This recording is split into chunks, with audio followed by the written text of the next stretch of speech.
Welcome to FCCI's Pathway to Purpose monthly webinar for August of 2025. This year is just flying by. We're excited today to be welcoming our guest, Brett Johnson, as he shares from his recent book, Bizcipleship, Recovering the Lost Purpose of Business. And I'm excited to dive into that content with Brett today. Brett is a longtime friend, known him for a number of years now. I've been the beneficiary of his deep biblical knowledge, his global understanding of business, his expertise in that regard. Brett just brings all of that into the conversation today. And if you've been around Brett, you've been in a room with him, you've read his books, you know that you are in for an incredible treat today. So we'll jump into that here in just a few minutes. But before we dive into the webinar, please do introduce yourself in that chat function of your viewing platform. If you're on YouTube, LinkedIn, Facebook, if you would, just take a moment, introduce yourself. We would love to get to know you, want others on our platform to know that you're here and how God is working and moving all around the world as business owners and leaders engage in business for His glory. So as we go along, we would also ask that you submit any questions that you have that you would like to pose for Brett as we go through his presentation today and enter into the conversation. We'd love for you to be a part of that and to dialogue with us in that way. So if you would, please take advantage of that opportunity. Well, as we're moving forward through this year, we've got some exciting things going on here at FCCI. One of those being our conference that's launching here in just a few weeks. It's coming down quickly down the pike, and we're excited about Thrive in Full. This gathering that's going to take place at the Ritz-Carlton in Sarasota. That's September 22 through 24. If you've not registered for that yet, please do it. We'd love for you to be together there with us as we hear from Daniel Harkavy as our keynote speaker, have worship that's led by 10th Avenue North. It's going to be an incredible experience. Those things are phenomenal, but I tell you, it's the relationships in the room that just make for an incredible time together. You don't want to miss that. If you say, I feel like I need that, I'm missing that, I don't have that, I would love to further develop my connection to what God is doing around the world, understand how God is working through business. This is one way to see that happen, to be a part of that, to get connected into the vine of what God is doing, this journey that we're on toward God-honoring business. Or maybe we'll use the term that we're about to get familiar with here today, Bizcipleship, as it takes place in that context there at the FCCI conference in September. Another initiative I want to make sure that you're aware of, because we're excited about how things are ramping up with Banded, B-A-N-D-E-D. It's a trusted community of high caliber leaders who are uniting around faith and relationships. They're growing to empower each other to be impactful leaders in the kingdom and leaders who shape businesses and transform lives. Banded emphasizes faith integration, peer-driven support, holistic growth, and it's across vocational, relational, and spiritual arenas together as those groups come together in Banded, offering not only that, but hot seat problem solving, curated trips, going together on curated trips together, incredible experiences together with others in the Banded community. And then that incredibly valuable aspect of having actionable accountability in that peer advisory confidential environment. So learn more when you go to joinbanded.com. Well, and just before I bring Brett in for today's webinar, next month in September, just before our FCCI conference, the gathering there in Sarasota, we're going to have a webinar that will feature Matt Brubaker of Christianity Explored. And he's going to delve into the topic of fostering a culture of evangelism through business. And Matt will bring in an industry guest yet to be disclosed, but you're going to love it. And he's going to provide some practical strategies and resources to empower business owners in their desire to further equip the Christians in their organization to embrace the Great Commission through daily business interactions. That webinar is going to be on Tuesday, September 16th at 1 p.m. as usual, Eastern Standard Time. And that registration, of course, will be available in the email that you'll receive following today's webinar. So earlier today, I had posted on social media And that post today included some quotes from Brett Johnson and from his book, Bizcipleship. I'm going to read some of those just a moment as I bring Brett on screen to launch this conversation. But first, let me provide a quick professional bio here of Brett Johnson in case maybe you don't know Brett. So Brett Johnson is the author of Bizcipleship. He's the founder of the Institute for Innovation, Integration, and Impact. He's a seasoned marketplace leader with a tremendous amount of experience in the marketplace. Brett has worked alongside more than 400 companies across the globe to help them discover a purpose beyond the bottom line. He's recognized as a thought leader. He's a culture shaper. He is an innovator and a pioneer. He brings strategic insight into leadership, into capital, into work-life integration, and societal transformation. Brett's an author of numerous books. I've enjoyed many of them. He's addressing through those books the personal, organizational, and societal challenges that we all face. Brett's work focuses on turning business into a force for good. Through the Institute, he and his training team of facilitators lead transformational learning experiences around repurposing business, lemon leadership, and convergence. Let me just scroll down here on this page to that's Lemon, Lemon, Lemon Leadership, an acronym that they use in their training, and Convergence, all books and resources available from Brett. And so alongside his wife, Brett also leads executive intensives and guides senior leaders through this content, Bizcipleship. And that's a cohort experience together that aligns business with kingdom purposes. Now, you're going to love this, and you're going to love the accent, because originally Brett is from South Africa. Brett and his wife married in 1979. They relocated to Silicon Valley in 1986. They now split their time between the U.S. and Africa, and they engage in global initiatives that span Europe and Southeast Asia. As I pull Brett on screen here and welcome Brett, it is great to have you with us. Thanks for joining us today. Thank you so much, Ken. It's good to be with you. Well, as I mentioned, I posted some quotes earlier. I'm going to read those quotes. I'm going to make you sit here and listen to your own work for just a minute, and then we'll kick things off. But you've said some incredibly powerful things, like we took a life force and we neutered it. We have replaced depth with breadth, quality with volume. We've cooked up a plethora of treatments to neuter the power of discipleship. That's from page 21 of your book. Going further, you say, we think that discipleship is a program for people who know Jesus. Well, there's enough untruth in this statement alone to make it a lie. And then you said the devil doesn't care if your discipleship group meets on a Wednesday lunchtime or a Sunday morning, as long as it doesn't mess with core business processes. You say, I have often repeated Dennis Peacock's observation from over 20 years ago when he said, we have done just enough to inoculate people, but not enough to transform them. Unapplied theology will do this to you. And then you said, one of the sad consequences of the secular sacred schism has been the hijacking of spiritual purpose by the church and the abdication of spiritual responsibility by business in ways we don't understand. And this one blows me away, Brett. This comment, you say, Scripture is clear that there was trade or business in heaven, perhaps before there was life on earth. I kind of had to pull the bus over and get out and walk around for a minute on that one, because that's powerful, and so many of us don't realize that. Business is not just a modern innovation concocted by mankind, absent from God.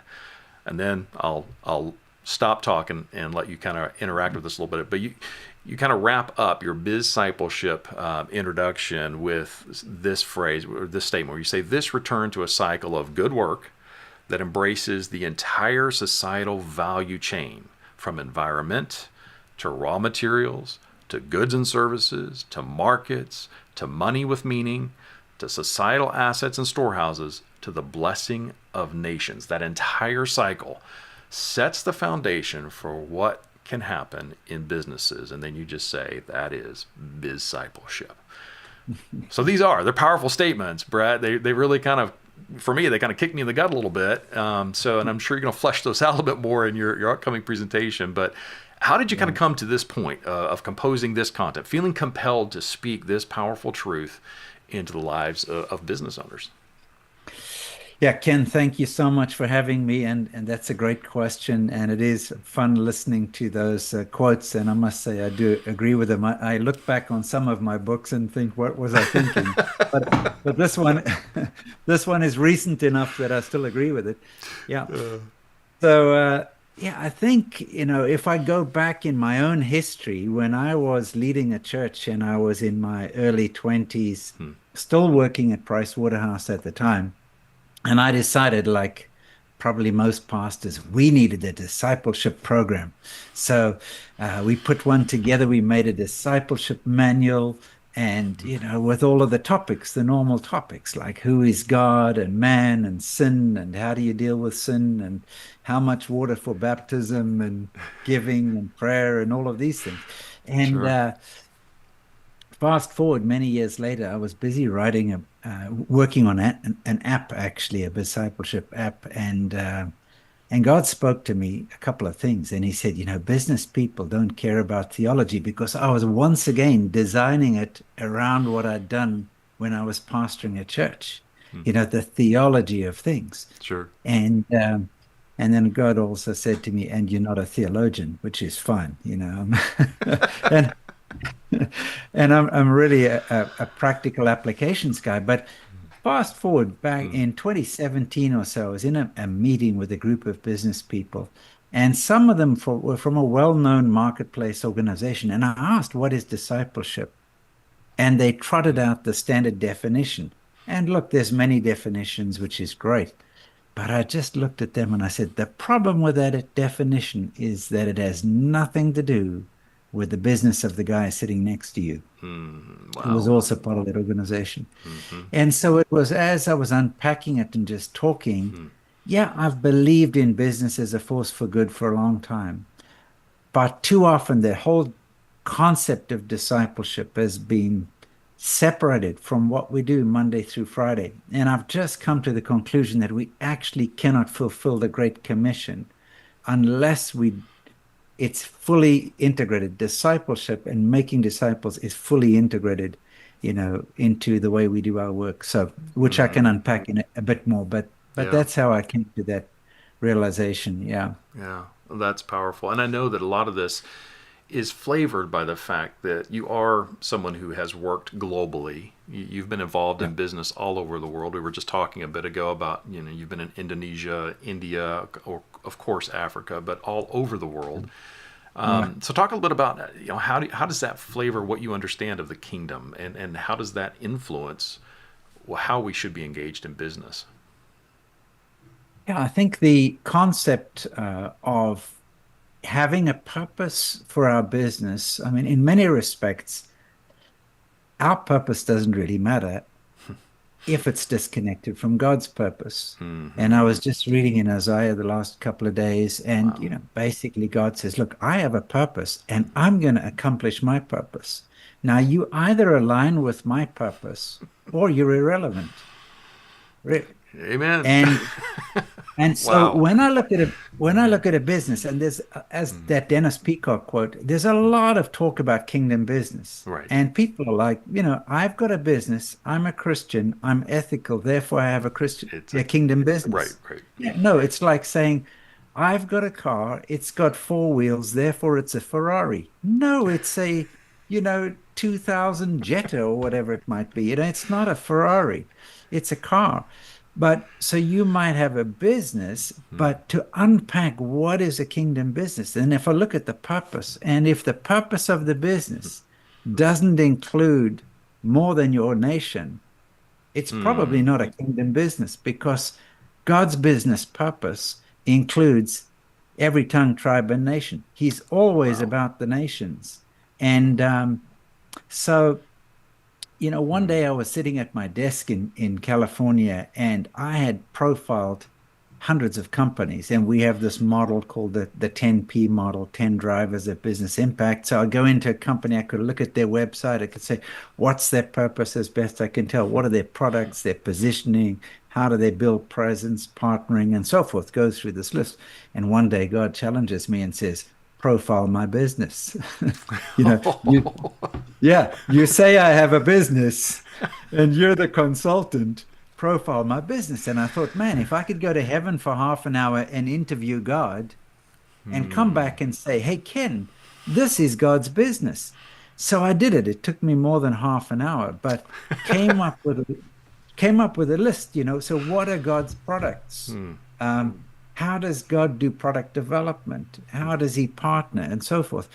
And once you figure that out, then the question is my business aligned with God's business? And so if you take John 15:15, Jesus says to his disciples after he's hung out with them for 3 years, he basically says, look, I mean, if I had written the Bible, I would have said it this way. Yeah. Unless you understand my dad's business, you're not my friend. So he says, I mean, the way he said it is, that I no longer call you servants, but I call you friends, because a servant doesn't understand the master's business, but everything that the Father's revealed to me, I've revealed to you. In other words, servants should understand the dad's business. Now we think, oh yeah, it's the pastor's job to understand God and theology and all this stuff. Hold on, no. This is a business. So just as I had to profile God's business people are not off the hook from understanding what is the Father's business. In other words, it's a business. It has an operating model. It has a modus operandi. It has processes. It has ways of doing things. It has principles that it operates on. There's certain values and constructs that are part of God's business. We have to understand God's business and then say, okay, how aligned is my business with God's business? So 2 Corinthians says that God has given us a ministry of reconciliation. As an ex-auditor, we used to talk about bank reconciliation. So the bank statement says A, my books say B, I have to reconcile them. So A is God's business, B is my business, and I have to see where those things are out of alignment. I once went, Ken, I met a guy, and he was a chiropractor. Now, I thought chiropractors were a little bit like witch doctors, or something like that. So, but, I got a free exam, so I go along to the office. And it's quite amazing because they run this thing down your back and it gives you a readout where there's muscle tension, whatever. Then they take an x-ray of your spine. And what they do is they hold up the x-ray of a 70-year-old who's been going for chiropractic and it's straight. And then they hold up your one and it's not straight. And they say, sign up for 10 sessions and your skew one can look like the straight one. Yeah, easy to be convinced of that need, right? Oh, no, that's it. So then the guy says to me, so what do you do? I said, I'm a corporate chiropractor. So, beautiful. Yeah. And that guy ended up going through our training, of course, and God did a lot of amazing things in his business. He became a good friend. And so, yeah, that's that alignment, the alignment of the skew to the straight is the ministry of reconciliation. And every business person, the responsibility is on us to say, what's God's purpose? What's my purpose? What's God's product? What's my product? What are his core processes? And how does that line up? And that sort of brings us to the topic of discipleship. Oh, this is going to be fun. I know we're going to enjoy it. I'm seeing some wonderful folks already here on the call, a part of the webinar here today. So great to see all you, Mark Hofert, Gary Hogue, John Hensman, Steve Fox. Hey, folks, great to have you here. Great to have you be a part of this. If you get an opportunity, I'm going to turn things over to Brett. He's going to walk us through presentation here a little bit, but as he's doing that, please do submit questions, thoughts, comments.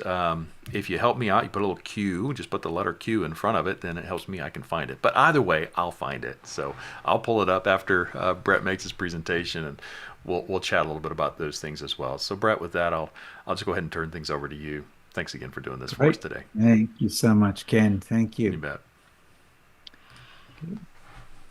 Well, it's always hard to do a presentation after you get such a glowing introduction, and I won't bore you with the details about my career and so on, but I did work initially with Price Waterhouse for a long time, and then KPMG, and then about 40 years or so ago, we started the Institute, well, about 30 years ago. And the thesis of this book is pretty simple, that discipleship isn't confined to the church.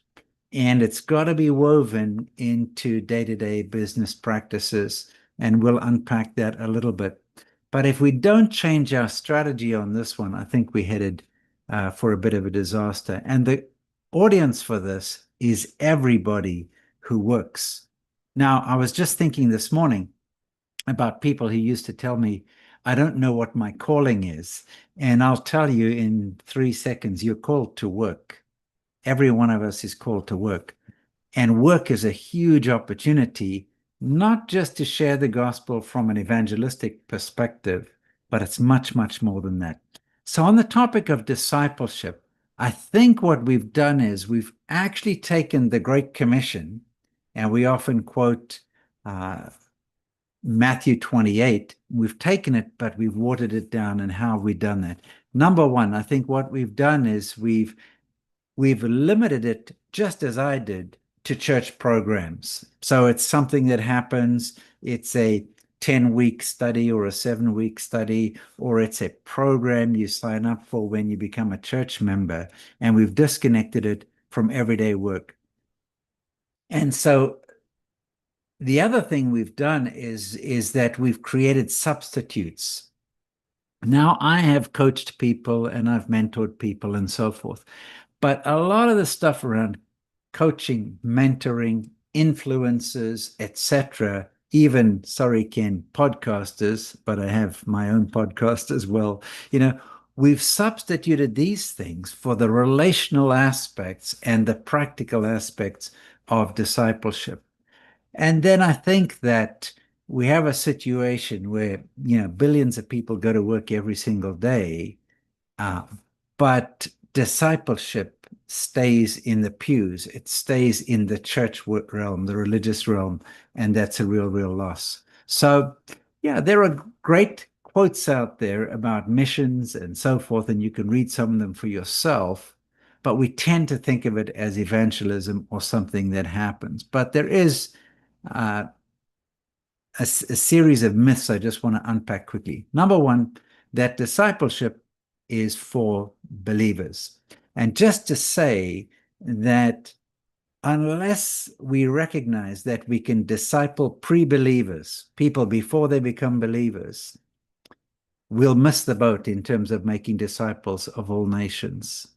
So it's not just for believers. I used to have the philosophy, first we have to get people saved, then we can get them into a discipleship program. So that's the first myth. The second is that we're going for balance. We're going for the balanced Christian life or work-life balance. And just to say that balance is bogus, and it often just perpetuates the notion of dichotomy.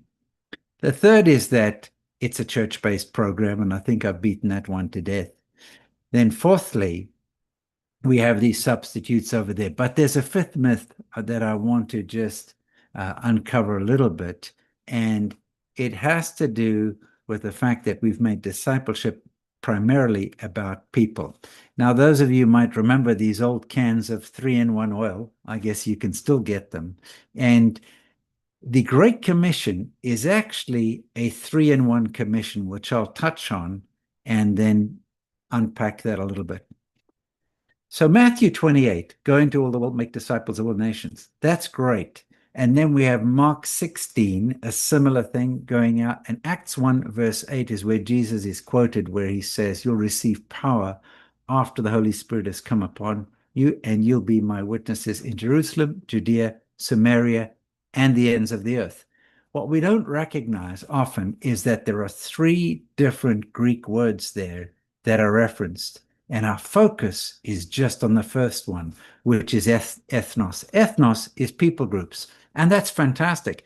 People groups are included in the Great Commission, but they're not the whole Great Commission, because in Mark 16, when it talks about going into the world, it's talking about cosmos. What is the cosmos? Well, it's the whole enchilada, as they say in Mexico. It's the whole kit and caboodle.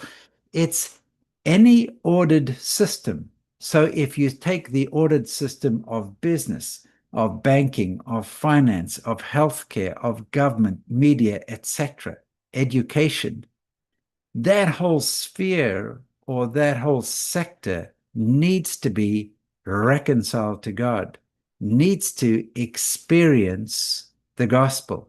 And so this isn't just about getting people saved, but it's getting the systems that people operate in transformed. And the third one is eschatos. And eschatos, from which we get the word eschatology, has to do with either the last of something, the lowest of something, the last to be reached, or even the ends of the earth, literally. So it depends on the context. But we've taken a 3-in-1 commission and we've made it only about people and primarily about getting people saved. I've done a ton of work across different parts of Africa, from Egypt and Morocco down to South Africa. And if it was just about getting people saved, Africa would be the best continent on the planet because percentage-wise, they have more Christians than do other continents. But it's a much, much bigger thing, this whole Great Commission. So a couple of points just to clear up, and I touched on these a little bit, but the word company comes from two Italian words, com and panis, those who gather around bread. So we need to rethink, what is a business? It's not just a legal entity to limit liability. Second thing we need to understand a bit better is the construct of household, or oikos, from which we get economics or household management. And we need to remember that ekos and oikos were never intended to be separated. So it's not about, either I do business or I care for creation. These things are integrated. And then just to say, as Ken alluded to, that this concept of the purpose of a business being much bigger than the bottom line, and Ezekiel 28 is where it refers to the fact that said that Satan is kicked out of heaven because of unrighteous trade. And so as business people, if you're a business person listening to this, we as business people have a responsibility to restore righteous trade. Don't palm it off on your pastor or your spiritual leader, because we as business people have to deal with unrighteous trading floors, trading systems, business practices, etc. Okay. So what is a righteous cycle of work? And Ken referred to it a little bit. And this is from my book, Transforming Society, and also it's again in Kingdom Economics over here. But what we see in Scripture is actually this righteous cycle of work that you have up on the chart in front of you. So in the Old Testament, in the garden, there was no jewelry store, but there was gold. So there's the principle of raw materials. And so children of God, sons and daughters of God, understand the principle of raw materials, whereas slaves are addicted to finished goods. But God's called us to take raw materials, we collect them and we get a resource. We work the resource and we create a product. We organize the products and we get a market. We trade in the market and then we generate profits. We steward those profits, it creates wealth. We invest the wealth to get societal assets, which go into a storehouse, which is used to bless nations. And so as we look at this righteous cycle of work versus the corrupted cycle of work, where actually most of the financial transactions that are happening in the world is money chasing money, just up at the top left corner of that chart. So this creates an opportunity for us to rethink this concept of discipleship. Just what is it? So a friend of mine talked about the fact that he believed, having written a PhD on work, that discipleship is teaching people to work the way that God designed them to work. So think about that. Let's just say you have 10 employees or 100 employees or 1,000 employees. If you can understand how God designed them to work, and then you can teach them to work the way that God designed them to work, you are making disciples. And I'll give you some examples in a moment. And when you do that, you're closing the gap between where they are and where Jesus is, which then makes them more likely to come to a personal knowledge of Jesus Christ. So this is something that goes well beyond the programs. And so what we have to do is we have to take our core business process, pick a business process that's yours, lay it out from top to bottom. I'll give you an example in a moment, and then integrate disciple making into that. And how do you do that? Well, I'll share that in a moment. As I mentioned before, we have a 10P model for business. Maybe it's the frustrated preacher in me, but 10 drivers of business impact. Each of these things drives impact.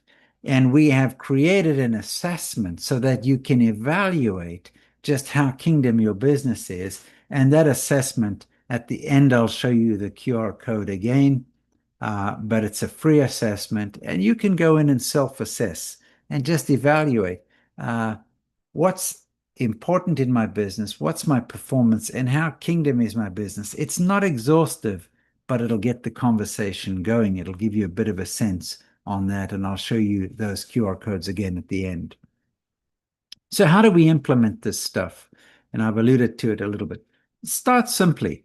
Take one process. It might be your sales process, your hospitality process, product development, your finances. Just pick one of your core business processes, map it out. And then what you do is imagine that you would have 3 columns over there, which I'll show you in a moment. Here's the process.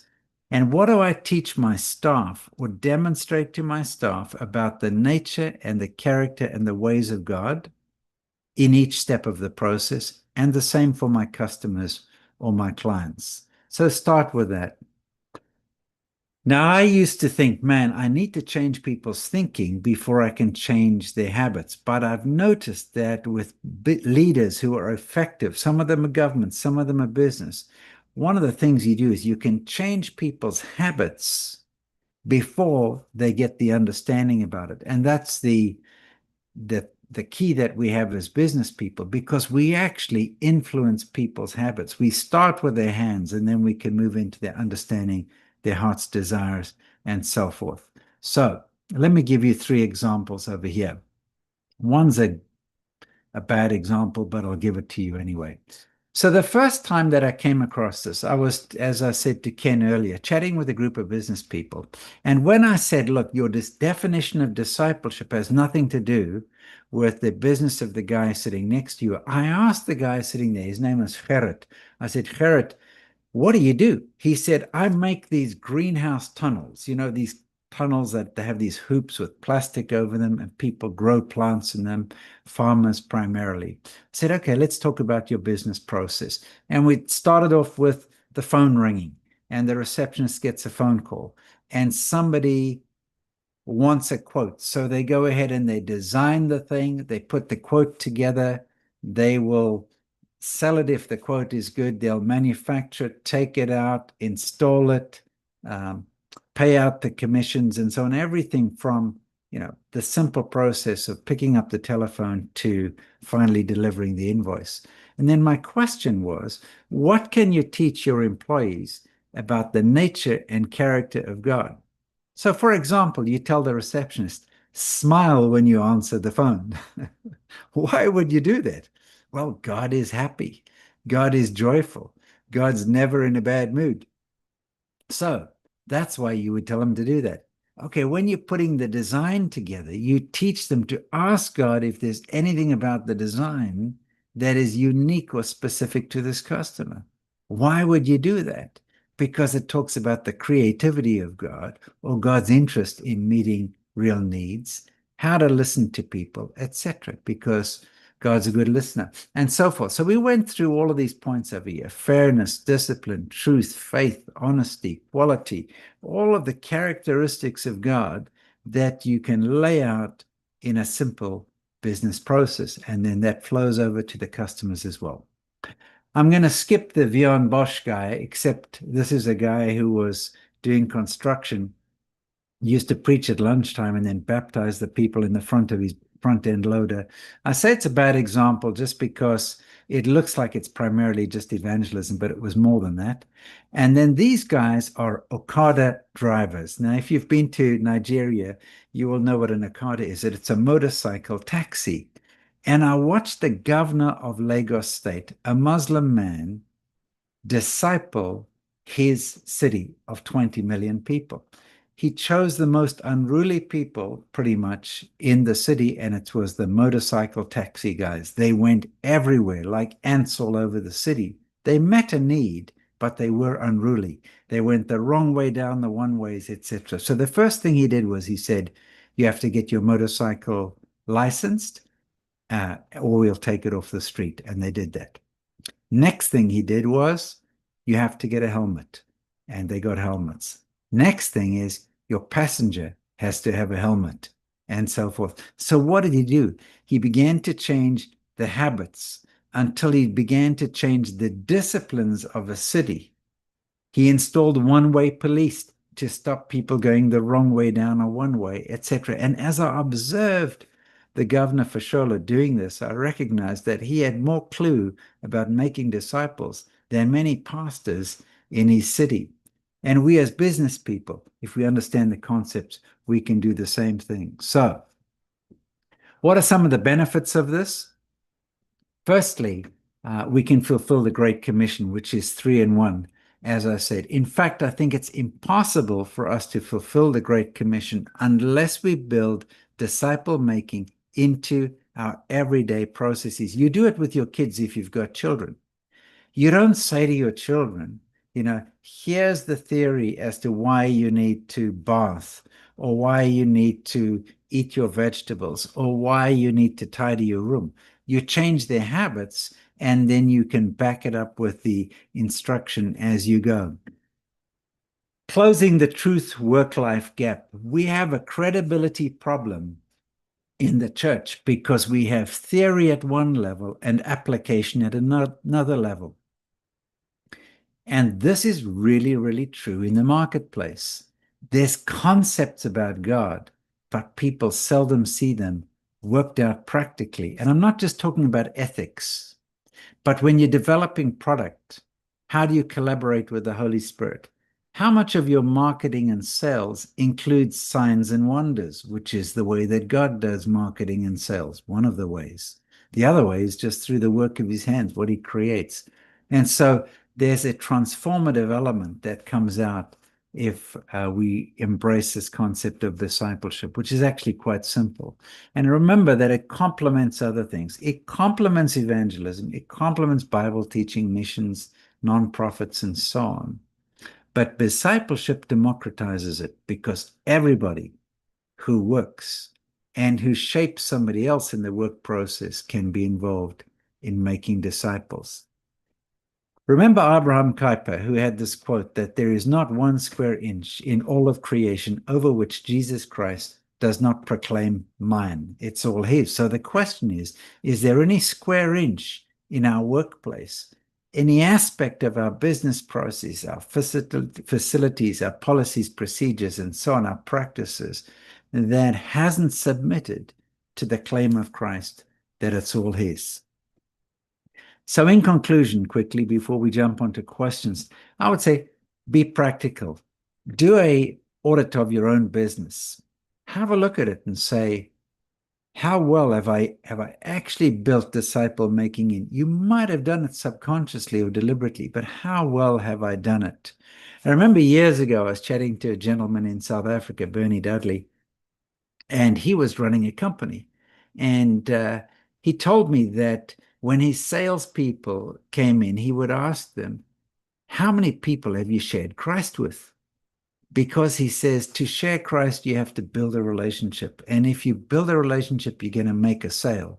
And so he linked those things together. Now, have a look at your own situation. Next, read the book. It's a skinny book. It's one of the thinner books that I've written. And take a look at it. Just go through it and skim through it. And then ask yourself, how do I apply that in my own situation? And if you have applied it, share your story with us. And finally, remember that every business should be a self-funding disciple-making machine. That's what it should be. We will get the Great Commission done. We will be able to transform systems, cosmos. We'll be able to bring order to things as God has designed. Paul says in Colossians 2, verse 5, I delight to see how orderly you are and how firm your faith is, we can restore God's order to the planet as we do this. And so, as our business is a disciple making machine, and it's a self funding one, we don't have to go out begging for money for missions if every business process has built into it the making of disciples. So, I think the world is yet to see what God can do with business households, your oikos, your whole extended family that is consecrated to Him. And I think we need to become the people that are those things. So just 4 calls to action. You can do the free Kingdom Business Assessment. Just screenshot this page and Ken will send it out to you as well. The other thing you can do is you can grab the book. It's up on Amazon. And then if you want to book a consultation with me, you say, Brett, I get it, but I would like to take one of my core business processes. I don't want to just shoot the breeze with you about your business. If you say, look, I have my sales process or my product development process, I would like to look at it and say, how do I practically build this in? I'd happily walk you through that in a consultation. And the last thing is just to share your own story, because it's the kind of thing we can connect, share back to Ken, because you'll be encouraged by other people's stories. And sign up, go on to brettjohnson.biz. You can stay in touch with me on blogs. We put out a monthly newsletter. We won't spam you. That's pretty much what it is. And happy to take questions, Ken, and see what's popped up. Hopefully there are some questions. I haven't been looking at the Q&A. Yeah, absolutely. There are some, and yeah, we'll look forward to digging into this for sure. Brett, thank you so much. There is so much here, and I wish we could just spend a week digging into all this together. So let's just do that. Let's plan that. Let's just go away together, and we'll all come together. We'll do that. That'd be a lot of fun. Right. But yeah, as you were laying out the cycle righteous work, that cycle of righteous work, and just a question for me to kick things off here. Where do you typically see the tripping points? I mean, I realize there are tripping points all along the way where someone could get distracted or jump out of, a good righteous cycle there. But as you've traveled, as you've been involved with business development, growth, investment, where are you seeing the biggest problems? Where do we fail? I think there's some mindset problems, Ken.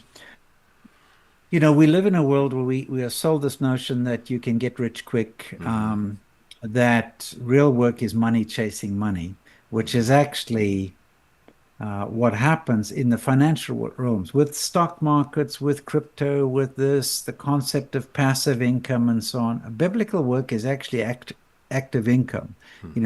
You work, there's a reward for that. You sow, you reap, there's that whole pattern. And so we've devalued work. But as you know, work and worship are the same word in the Hebrew. And that, so it's a privilege to be able to work with God, and it's a privilege to be able to work like God. I've written a little book called Work Like God in 31 Ways. I mean, again, challenged. If I'm making disciples by teaching people to work like God, how does God actually work? Just think about it. Just sit down as a business person and say, okay, how does God actually work? So I would say value work. And I'm not against passive income per se, but be proactively involved in the creation process, the principle of raw materials. Find raw materials. Take the ideas, the work, the effort, apply it to those things, and invest in real businesses doing real work, not just in things where, okay, I can put it into this scheme, this market, this thing, so that I can free up money, so that I can do missions or so that I can do good. No, these things have to be integrated. So there's value in work. We've been involved in a poor area, Tembeletu, which is a township outside a town called George in South Africa. And we have a group of people who've been through our Transforming Society training. And they have dropped, in the area that they're working in, they've dropped unemployment rates from the high 50% into the mid 20s and low 20%. And part of the thing is no handouts. What have you got in your hands? We've got to work. They've been investing in each other's businesses. Not a lot of money, but as they get a bit of money, that's what they've been doing because they've recovered the value and the joy and the dignity of work. So part of it is our view of work. Yeah. And then also just seeing work as a way to solve problems that God cares about. So I'm pretty convinced that God is not out of product ideas or business ideas. And so if God is infinite, then there are millions of product ideas to solve real problems that are on his mind that haven't hit the shelves yet. And so if we say, God, what's on your heart? What's a problem in society or in the world that you care about? What's my skill set? What are my assets? And where do those two intersect? And how do we build a solution that will bless people at that intersection? Um, I think that that unlocks this righteous cycle of work. And then, of course, I must just say that we've bastardized this concept of the storehouse. So let me put the cat among the pigeons quickly and say, in some Christian circles, we say, Malachi says, bring your tithe to the storehouse, I'll open the windows of heaven, bless you, and so on. And sure, that's true. But what we say is, bring your tithe to the storehouse. The storehouse is where you get fed. Where you get fed is your local church. Therefore, bring your tithe to the local church. I mean, the last three-quarters of that equation is made up. It's not in the Bible because in Scripture, the storehouse was a repository for resources that underpinned a lot of what happened in society: Sure. education, healthcare, religion, roads, infrastructure, and so on. And so, as Christian business people, we have to take ownership of the storehouse and responsibility for stewarding the storehouse for the blessing of nations, not maximizing profit in my business, skimming off as much as I can to my investments, and then giving God 10% or putting 3% for overseas foreign missions or something.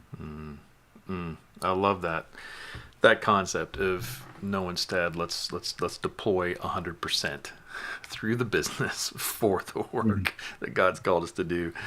Yeah. Let me pull up a few questions here, and let's see. That was from last time. We can get rid of that one. John Acer asked this question. See if I can get that up. There we go. When using equity ownership as a strategy to attract top talent, can that be offered to individuals who are not Christians? Your thoughts on that? Yeah, sure.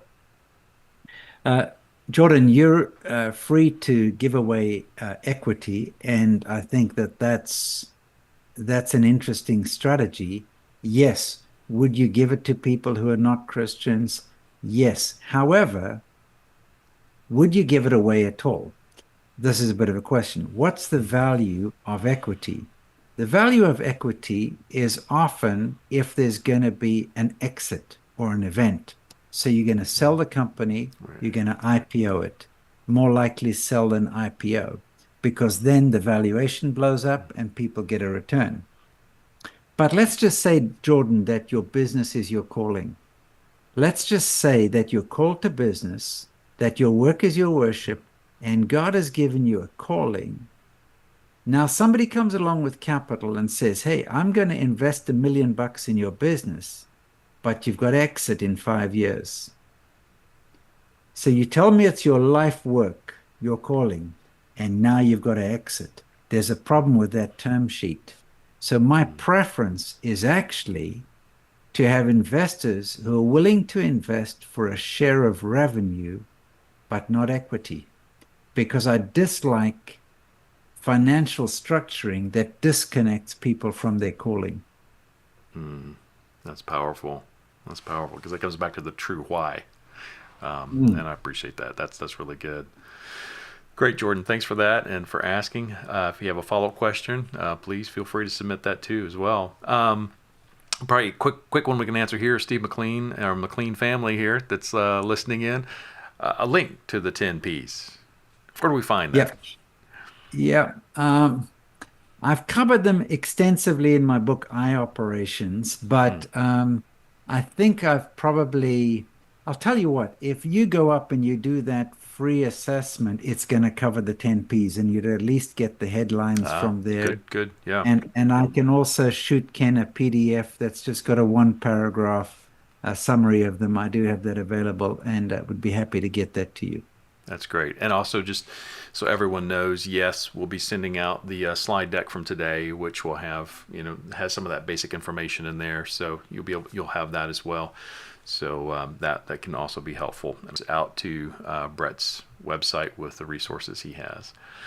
Another question from John Hinsman. John, thanks for being with us here today. With a money-driven society, how can you approach this based on relationship over profit? Evil isn't everything, and mistrust is the norm in our society today. So, your thoughts on that, Brett? Yeah. Yeah, certainly, John, we've worshipped our work and we've made a god out of greed. That's what mammon is greed deified. So you've put your finger on that over there. Um, I think part of the problem is our success metrics. I was just thinking about this morning. So long as we have Christian celebrities, our measures of success or our metrics are messed up. And if we're to have a kingdom business, God has to hold the scorecard. So we have to look at each of these areas and we have to say to ourselves, okay, the purpose of business used to be maximize shareholder value, for example, whereas a kingdom purpose is how do you maximize glory to God?